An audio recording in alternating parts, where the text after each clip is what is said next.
We've got a couple of skiffs ahead, dead ahead. Another American-flagged ship has been attacked by Somali pirates. The ship's owner More said trouble vessel on was the damaged open by sea. Somali pirates hijacked another vessel last Sunday. Overpowered by armed pirates, Salim surrendered. Somalia's pirates are well armed and determined. He and his crew spent the next 20 months living in difficult Four raw other ships were conditions. hijacked Tuesday, 60 hostages taken in all.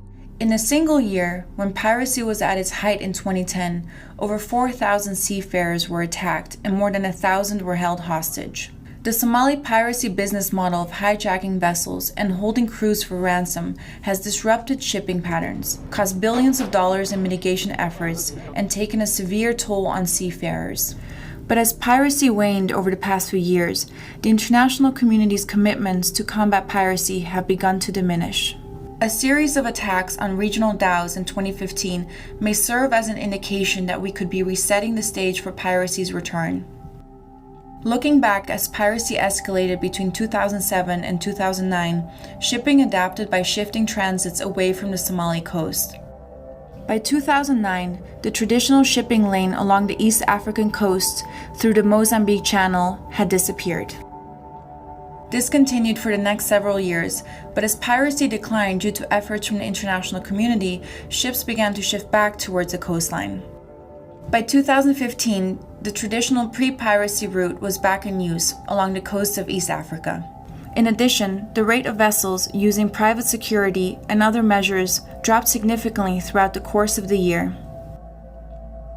This decline was most pronounced in the fourth quarter when the size of the high-risk area was reduced.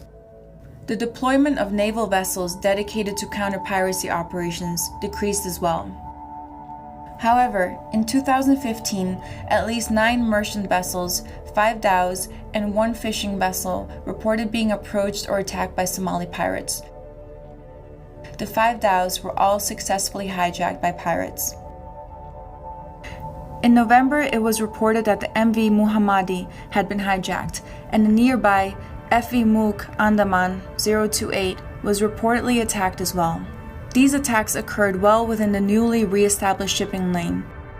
While several regional Somali coast guards possess a minimal operative capacity, they are unable to patrol the Somali EEZ or mount an effective response to an attack outside their operational range. The international community's efforts to combat piracy have diminished, and recently there have been successful attacks on dhows.